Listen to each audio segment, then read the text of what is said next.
हम लोग animal cell के बारे में पढ़ रहे थे, जो हमारे जीवन की मूल इकाई होती है, जिससे हर किसी का जीवन शुरू होता है।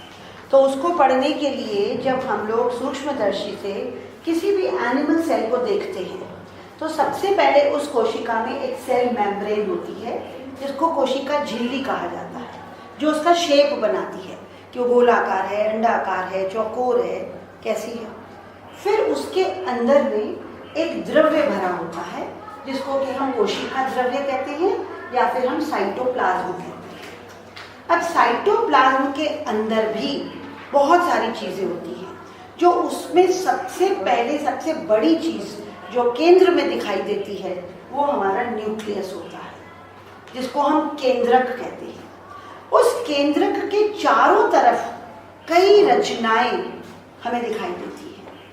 उन रचनाओं के बारे में हम आज पढ़ने वाले हैं। उन रचनाओं को हम सेल ऑर्गेनल्स भी कहते हैं। जो केंद्रक होता है, केंद्रक से बिल्कुल सटा हुआ एक जालीदार, जैसे पिचकी हुई ट्यूब जिसको कहते हैं, जैसे पानी का जब नल से पानी भरते हैं तो आपने ट्यूब देखा है ना, पानी का पाइप होता है, वो सीधा सीधा होता है।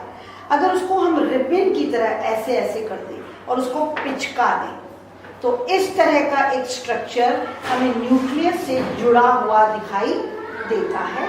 आज हम उसके बारे में पढ़ेंगे और सबसे पहले हम उसका नाम जान लें।